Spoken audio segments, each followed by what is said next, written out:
신앙생활에 있어서 가장 중요한 것이 구원의 확신입니다. 이 구원의 확신이라는 것은 우리의 인생의 모든 것들을 결정하기 때문에 그렇습니다. 구원의 확신이 있느냐 또 그렇지 않느냐에 따라서 우리의 결과가 달라집니다. 구원의 확신이 있는 사람들은 우리 천국으로 갈 수 있죠. 그러나 구원의 확신이 없다면 영생이 아니라 영원한 지옥에 떨어지게 되는 것이죠. 그래서 구원의 확신이 우리 신앙생활에서는 아주 중요합니다. 자, 구원의 확신, 이것을 놓고 우리가 요한복음을 이렇게 볼 때 가장 또 중요한 대목이 바로 거듭남입니다. 자, 구원의 확신을 얻는 데 있어서 이 거듭남으로 일컬어지는 이 단계, 이것이 왜 중요한가? 이것을 오늘 말씀드리고 함께 은혜를 받으려고 하는데, 이 거듭남이라는 것은 한자로 보면은 중생 이렇게 표현을 합니다. 그러니까 우리말은 한자도 있고 우리나라 순 한글도 있는데 이것을 이제 병행해서 쓰잖아요. 근데 함께 병행해서 쓸 때 그 의미가 훨씬 더 우리가 선명하게 이렇게 알아들을 수 있게 되는데, 이 거듭남이라는 것이 바로 이 중생 이렇게 되는데요. 이 중생 이렇게 얘기하면 어감상 꼭 불교에서 뭔가 사용하는 것 같고 이렇게 이제 생각할 수 있습니다. 그런데 그게 아니라 기독교 진리에 있어서 어떻게 보면 가장 중요한 심장부와 같은 그런 구원의 단계가 바로 거듭남, 그리고 그것이 곧 중생이라는 것인데요. 이 중생 이렇게 했을 때 이 한자로 보면은 이 중자가 무거울 중자를 써요. 그리고 생자는 날생자를 이렇게 씁니다. 그러니까 난다, 생일 할 때 생자 있잖아요. 그리고 중은 이게 무거울 중, 가운데 중 아니고요. 무거울 중 이렇게 됩니다. 근데 이제 한자에 있어서 무거울 중자를 쓴다는 것은 이게 굉장히 중요하다, 이렇게 의미를 둘 때 무거울 중자를 써요. 그래서 제가 이제 중요 이렇게 얘기했지 않습니까? 그래서 중요라는 것도 한자로 쓸 때 무거울 중자를 씁니다. 그게 중요한 요지라는 것이죠. 굉장히 그런 의미 때문에 이제 그 중생 이렇게 쓸 때도 무거울 중. 그러면 다시 생각해 본다면 이 다시 산다는 것, 그러니까 중생 거듭난다라는 것은 다시 사는 것인데 이것은 대단히 중요하다라는 의미를 담고 있는 것이죠. 그러니까 한자로 보면 이 다시 산다는 것, 거듭난다는 건 아주 중요한 일입니다. 이렇게 이제 이야기를 하는 것입니다. 자, 중생의 의미를 가장 잘 드러내는 인물이 요한복음에 있어서 한 사람을 꼽는다면 그 사람이 바로 니고데모입니다. 니고데모는 성령으로 거듭난 사람, 성령으로 중생한 사람인데요. 이 니고데모가 어떻게 거듭났는지, 어떻게 중생했는지를 알 수 있는 방법, 그것은 성경에 니고데모는 중생을 했습니다, 거듭났습니다, 이렇게 이야기하는 대목은 없습니다. 그런데 니고데모가 거듭났다, 성령으로 거듭났다라는 것을 알 수 있는 그런 여러 정황들이 있는데 크게 세 군데예요. 하나는 이 밤에 몰래 예수님을 찾아온 그 대목. 그래서 예수님의 말씀을 듣고 이제 질문을 하고 거기에 놀라는 그 대목들, 이제 그것이 하나가 있고요. 또 두 번째는 이제 사내들인 공의회, 거기는 예수님을 죽이려고 아주 그냥 음모를 꾸미는 그런 그 공작 집단이었는데 거기에서 예수님을 죽이려고 여러 가지 논의를 하는 그 상황 가운데 니고데모가 거기에서 그런 어떤 삼엄한 분위기를 깨고 예수님 그런 분이 아니다라고 예수님을 옹호하면서 그 회의를 해산시키는데 아주 중요한 어떤 요체로 작용하는 인물이 바로 니고데모였다는 것이죠. 그리고 마지막 하나 더 본다면은 예수님께서 이제 십자가에 죽으셔요. 그리고 이제 시신을 수습해야 되는데 그때는 아무도 예수님의 시신을 수습할 수 있는 정황이 아니에요. 이미 12제자들도 다 도망가고 예수님을 믿는다고 하면은 이제 잡혀가서 십자가에 처형될 수 있는 그런 아주 무서운 그런 분위기였는데도 불구하고 니고데모는 몇몇 여인들과 함께 그 예수님의 시신을 수습하러 갑니다. 그리고 예수님을 장례를 준비를 하죠. 이런 대목들을 볼 때 니고데모는 반드시 성령께서 이 사람의 마음을 변화시키셔서 거듭나게 하셨고 중생에 이르게 하셨고 구원에 이르게 하셨다라는 것을 알 수 있다는 것이죠. 이것은 성령으로 거듭나지 않으면 불가능한 일이기 때문에 그렇습니다.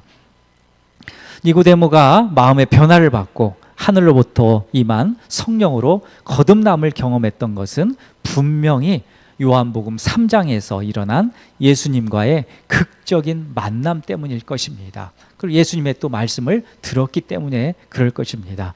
예수님과 니고데모의 그 대화한 분량을 보면은 굉장히 많아요. 자, 요한복음 3장 1절에서 21절까지 이 거듭남, 곧 구원에 대한 진리가 빼곡하게 담겨 있는데 그게 예수님과 니고데모와의 그 대화의 장면이라는 것이죠. 저 개인적으로는요, 요한복음을 이렇게 묵상하고 있는데 저 개인적으로는 니고데모가 언제 거듭났을까라고 이렇게 생각해 볼 때 여러 가지 이제 정황을 제가 이제 세 가지 정황을 말씀드렸는데, 그런데 어떤 말씀을 듣고 니고데모가 과연 이렇게 거듭났을까? 딱 한 절을 꼭 꼽아보라 라고 했을 때는 저는 개인적으로 요한복음 3장 16절을 꼽고 싶습니다. 이것은 우리가 다 암송하는 그 말씀이기도 한데, 하나님의 세상을 이처럼 사랑하사 이렇게 시작하는 그런 말씀이죠. 그런데 제가 요한복음 3장 1절부터 이렇게 쭉 묵상하고 읽어가는데 요한복음 3장 16절에 이르러서 제 마음이 뜨거워지는 것을 느꼈었어요. 그것은 진짜 이건 영적인 체험일 수 있습니다. 1절부터 쭉 읽어가는데 16절에 딱 달하니까 막 마음이 뜨거워지는 거예요. 몸이 막 뜨거워지는 거예요. 그래서 제 개인적으로는 이 니고데모가 예수님의 말씀을 듣다가 그 거듭나는 그런 그 순간이 바로 요한복음 3장 16절 이 타이밍이 아니었을까 이런 생각이 들었습니다. 자, 요한복음 3장 16절은 기독교를 대표하는 생명의 말씀입니다. 짧지만 그 안에 기독교 진리의 핵심이 모두 담겨 있습니다. 마르틴 루터, 이 종교개혁을 시작했던 마르틴 루터는 이 요한복음 3장 16절을 일컬어서 작은 복음이다 이렇게 얘기했고, 또 복음 안에 복음이다 이렇게 별칭을 붙일 정도로 아주 귀중한 말씀이 아닐 수 없습니다. 하나님이 세상을 이처럼 사랑하사 독생자를 주셨으니 이는 그를 믿는 자마다 멸망하지 않고 영생을 얻게 하려 하심이라. 아멘. 이 말씀이죠. 개역 한글 성경에는 하나님이 세상을 이처럼 사랑하사 독생자를 주셨으니 이는 저를 믿는 자마다 멸망치 않고 영생을 얻게 하려 하심이니라. 이렇게 이제 기록되어 있는데 개역 개정 성경에는 조금 이걸 다듬어서 있지요. 여하튼 이 말씀은 한번 꼭 암송하시면서 인생의 지표로 삼으셨으면 좋겠어요. 제가 신학교를 이렇게 입학하기 위해서 할 때 그때 한 교수님이 그 면접 때 요한복음 3장 16절을 암송해 보라고 그랬던 기억이 있습니다. 그래서 저는 이제 암송하고 있었기 때문에 이렇게 암송을 했던 기억이 있습니다. 자, 요한복음 3장 16절은 생명의 말씀입니다. 그러나 당시에 유대인들이 들었을 때는 이건 진짜 깜짝 놀랄 그런 말씀이 아닐 수 없었습니다. 특히 니고데모도 그랬을 거예요. 니고데모는 바리새인이고 유대인의 지도자였습니다.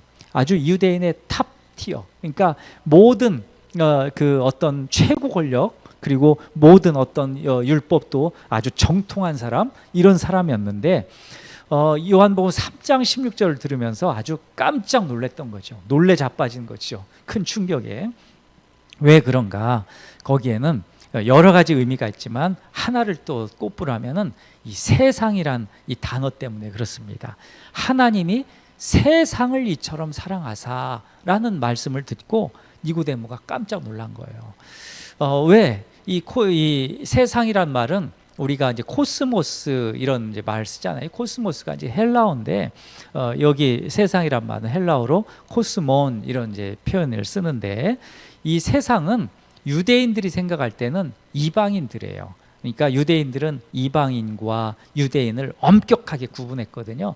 유대인은 선택받은, 하나님께 선택받은 사람들, 그러니까 이방인은 선택받지 못하고 버림을 받고, 이들은 곧 지옥의 땔감으로 쓸 종자들, 이렇게 이제 생각했던 사람들이기 때문에 세상을 사랑한다, 이것은 유대인들이 생각할 때는, 니고데모가 생각할 때는 이건 받아들일 수 없는 그런 말씀이었기 때문에 놀랐다는 것이죠.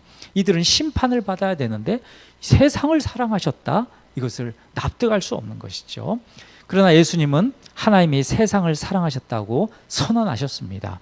자, 오늘 말씀 16절에서 18절 말씀을 보겠는데요, 한번 들어보십시오. 16절. 하나님이 세상을 이처럼 사랑하사 독생자를 주셨으니 이는 그를 믿는 자마다 멸망하지 않고 영생을 얻게 하려 하심이라. 17절. 하나님이 그 아들을 세상에 보내신 것은 세상을 심판하려 하심이 아니요 그로 말미암아 세상이 구원을 받게 하려 하심이라. 18절. 그를 믿는 자는 심판을 받지 아니하는 것이요 믿지 아니하는 자는 하나님의 독생자 이름을 믿지 아니함으로 벌써 심판을 받은 것이니라. 아멘. 자, 하나님이 세상을 사랑하셨다는 것도 놀라운 일입니다. 그런데 여기에 하나 더 강도가 세게 붙는 수식어가 하나 더 있어요. 그게 바로 이처럼이라는 거예요. 헬라어로는 아우토 이렇게 발음하는데, 이 이처럼이라는 이 수식어가 붙어서 너무나 더 놀란 거죠. 의역하자면은 하나님의 세상을 가장 사랑하셨다고도 이렇게 의역할 수 있습니다. 하나님이 세상을 얼마나 사랑하셨는가. 하나님은 자신의 독생자를 주실 정도로 세상을 사랑하셨다는 것인데, 그래서 요한복음 3장 16절에는 하나님이 세상을 이처럼 사랑하사, 이런 표현이 있죠. 여기서 놀라운 것은 이것입니다. 하나님이 사랑하실 때 이 독생자를 사랑하셨는가, 또 이 세상을 더 사랑하셨는가, 어느 쪽을 더 사랑하셨는가, 이거예요. 이게 참 그 모순인데요. 모순인데, 하나님께서 독생자 예수 그리스도를 더 사랑하셨는가, 아니면 이 세상을 더 사랑하셨는가, 좀 이 문제입니다. 자, 이것을 세상의 이치로 보면은 더 이제 흥미롭습니다. 근데 좀 꼬여요. 어떤 거냐면, 세상의 이치를 보면은, 자, 이 하나를 이렇게 잡잖아요. 그러면은 이 하나를 놓아야 됩니다. 세상에서는 하나를 잡으면 양쪽을 다 잡을 수 없어요. 하나를 선택하면 하나를 놓아야 됩니다. 이게 바로 세상의 이치죠. 대부분 하나를 움켜잡으면 하나를 놓아야 됩니다. 대부분이 그렇습니다. 물론 양손이 있기 때문에 양쪽을 다 잡을 수 있다, 뭐 이렇게도 얘기할 수 있겠지만, 그건 뭐 일반적인 이야기고요. 아주 중요한 가치, 아주 중요한 것은 하나를 선택하면 하나를 버려야 됩니다. 이게 세상의 이치입니다. 자, 그런 걸로 보면 하나님은 세상을 선택하시고 독생자를 주신 게 됩니다. 여기에서 주셨다라는 이 표현은 말할 것도 없이 십자가의 죽음입니다. 자, 세상을 사랑하기 위해서 사랑하는 독생자를 십자가의 죽음에 주셨다, 이런 표현인 것이죠. 그래서 이게 제가 꼬인다라고 아까 표현을 했는데, 세상의 이치로는 이걸 다 이해할 수가 없어요. 말씀드렸지만 세상의 이치는 하나를 잡으면 하나를 버려야 되죠. 그렇죠? 그런 걸로 보면은 예수님은 세상을 잡으시고 자기 아들을 십자가에 버리신 거죠. 십자가에 주신 것이죠. 그런데 다른 한편으로 또 보면은 우리는 다 생각할 수 없지만 하나님께서는 그 자신, 독생자 예수 그리스도는 자신이시잖아요. 하나님이시잖아요. 하나님 자신도 사랑하시고 세상도 사랑하셨다는 그 표현을 그렇게 극진히 표현하신 것이죠. 이처럼 사랑하사, 그런 표현이 바로 그것입니다. 자, 사랑은 반드시 희생이 수반됩니다.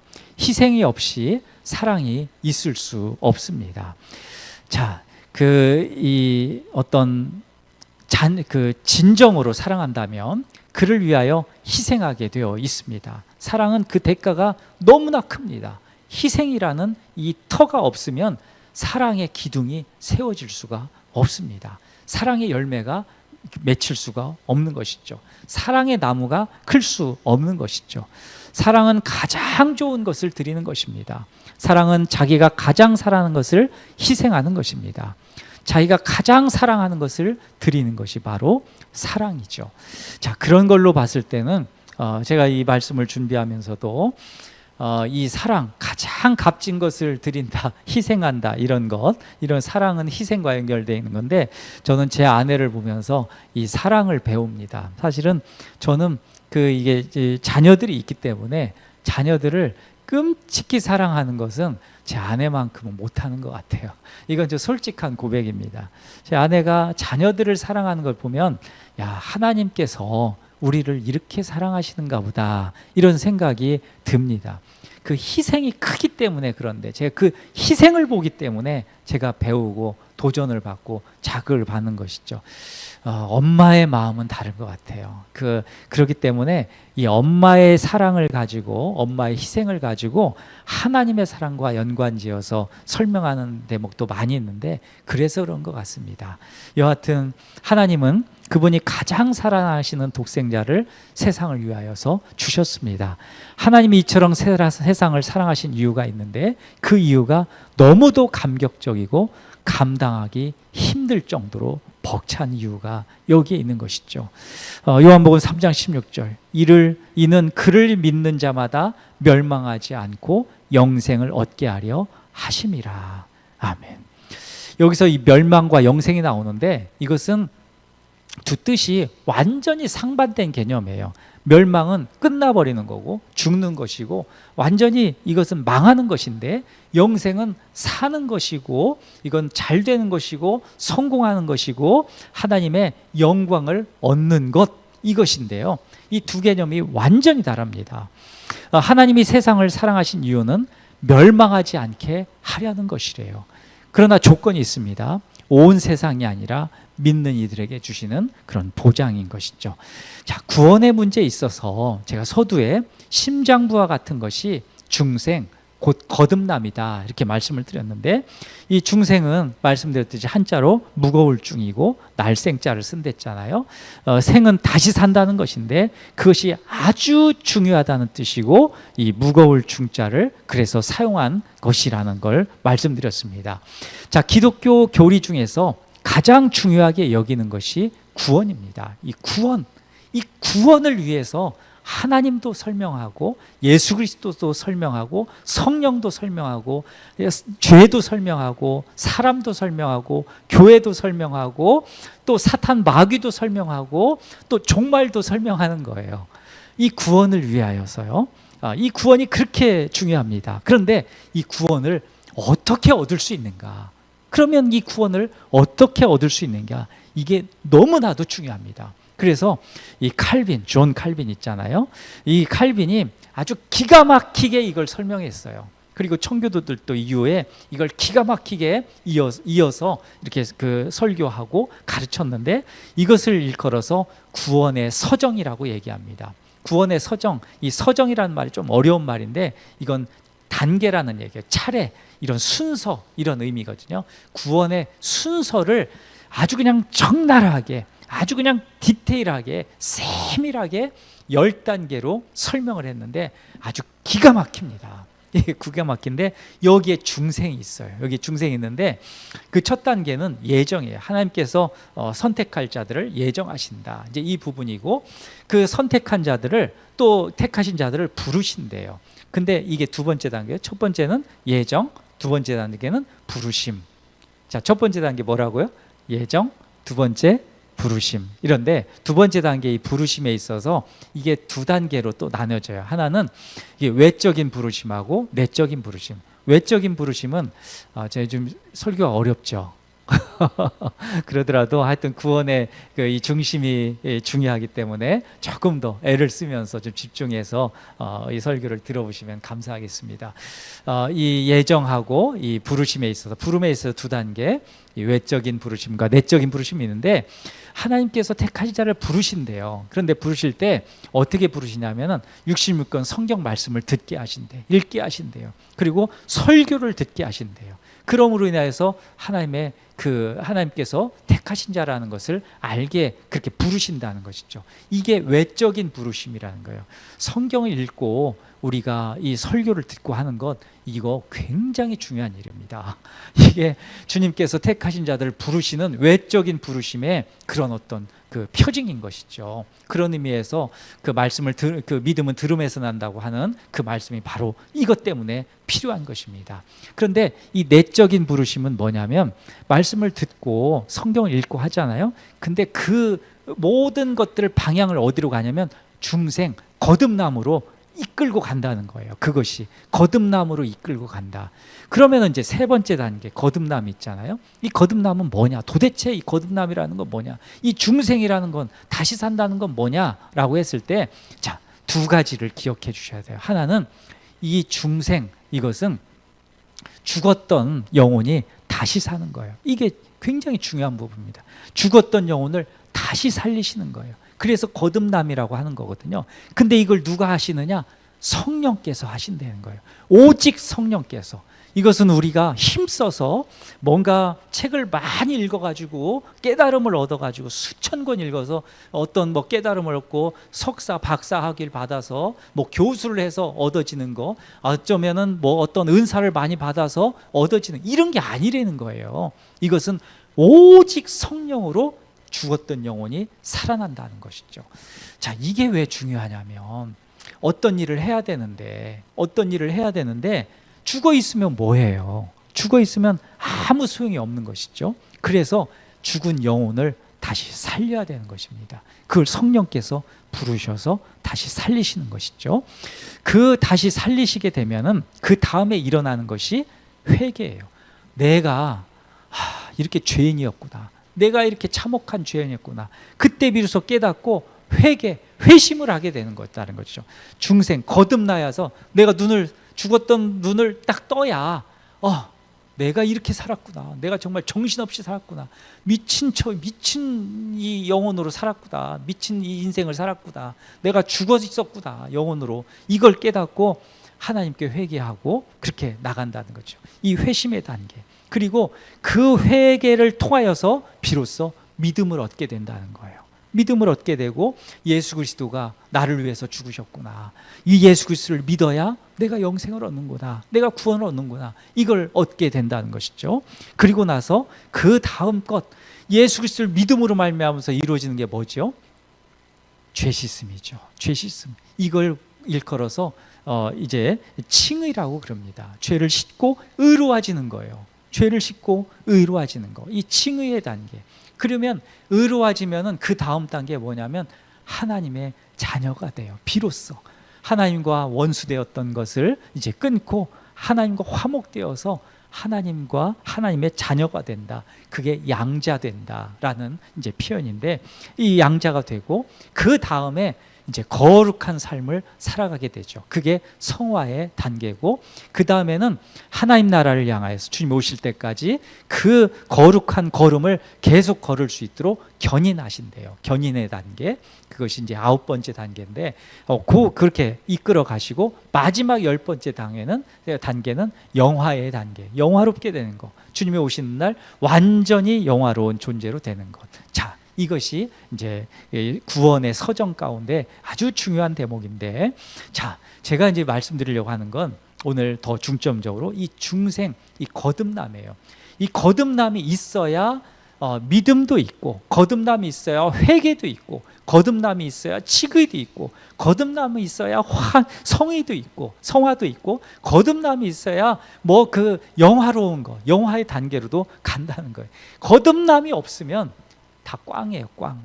아무것도 없는 것이죠. 성령께서 나의 영혼을, 이 죽었던 영혼을 살리시는 그것이 없으면은 완전 꽝이라는 거예요. 아무것도 아니에요. 그런데 인생을 살아가면서 우리 이 교회 생활도 함께 하지만요, 교회에서도 이 중생, 그러니까 거듭나지 않았어도 충분히 잘 교회 생활을 할 수 있어요. 봉사도 열심히 하시는 분들 계시잖아요. 이 중생 했는지 거듭났는지 안 했는지를 속일 수가 있어요.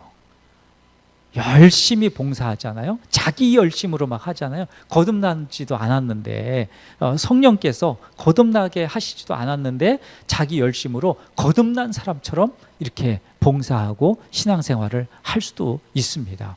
마치 거듭난 사람처럼. 그런데 실제로 그 중생했는지 거듭난지는 뭐 누구도 다 알 수는 없지만 그 하나님만 아시는 거잖아요. 그럼에도 불구하고 자기 자신의 양심을 억누르면서 이 속이면서 이 거듭난 사람처럼 살 수도 있다는 것이죠. 그래서 그 그리스도인인데 그리스도인처럼 사는 사람도 있다는 거죠.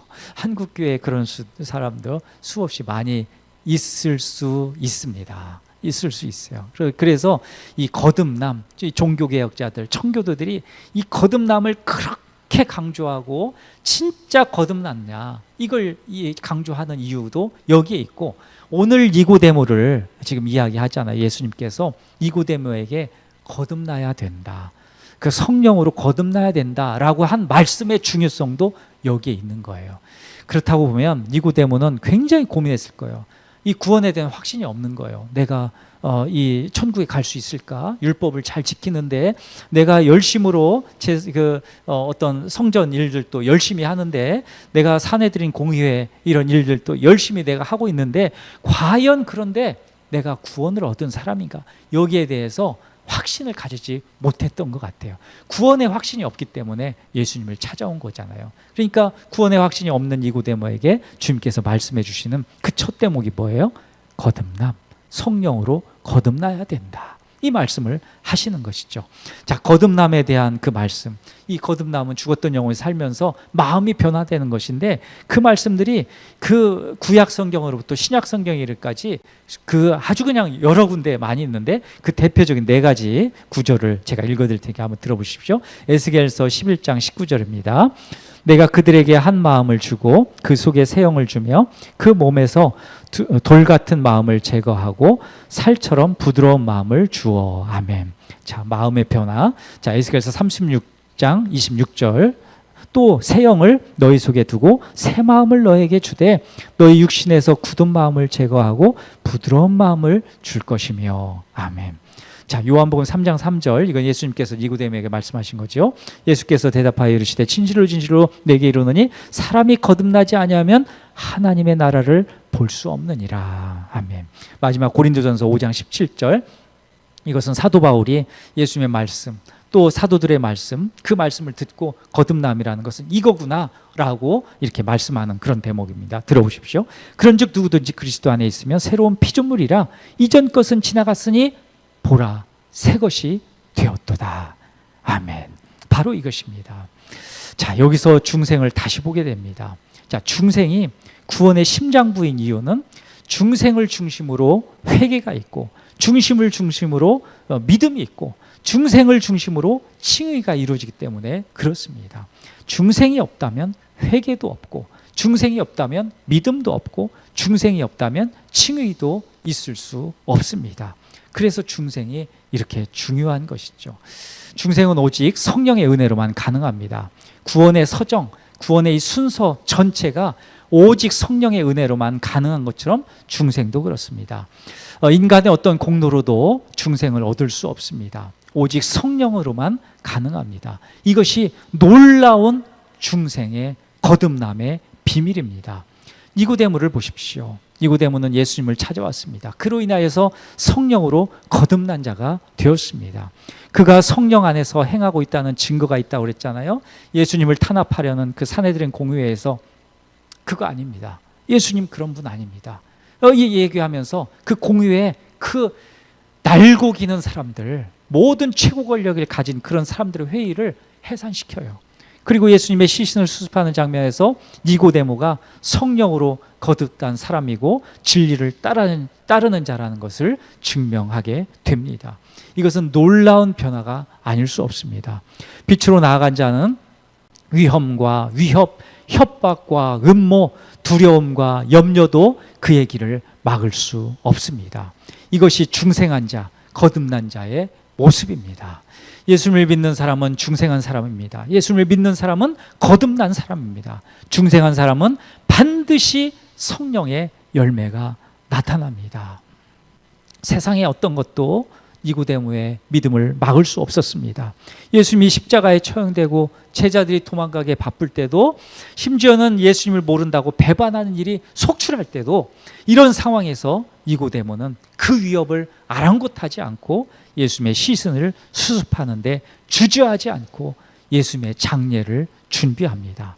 가슴이 조마조마했을 때인데 그것이 니고데모의 믿음을 막을 수 없었다는 것이죠. 이것이 하나님의 세상을 이처럼 사랑하신 열매입니다.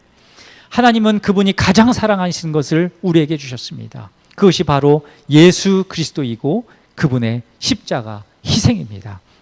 이것은 하나님이 죄인된 우리를 멸망에 이르지 않고 살리고자 하신 사랑의 헌신입니다. 또 성령을 주셔서 이것을 깨닫도록 마음을 지켜주시고 죽었던 영혼을 살려주셨습니다. 이것이 바로 거듭남의 비밀, 예수 그리스도께서 주신 십자가의 은혜이고 성령의 은혜입니다. 우리 성도 여러분들, 우리 모두에게 그 거듭남의 은혜가 있기를 간절히 바랍니다. 중생으로 인하여서 하나님 나라를 바라며 주님께서 주신 그 놀라운 은혜와 비전을 따라서 주님 나라 향하여서 사시는 우리 모든 성도님들 되시기를 간절히 축복합니다. 함께 우리 찬송하겠습니다. 오늘 제가 이 찬송 같이 부를 때 우리 하나님께서, 우리 성령께서 우리 마음을 변화시켜 주시고 모든 아픔들도 치유하시고 하나님께서 주시는 그런 놀라운 은혜 가운데 이르게 될 줄 믿습니다.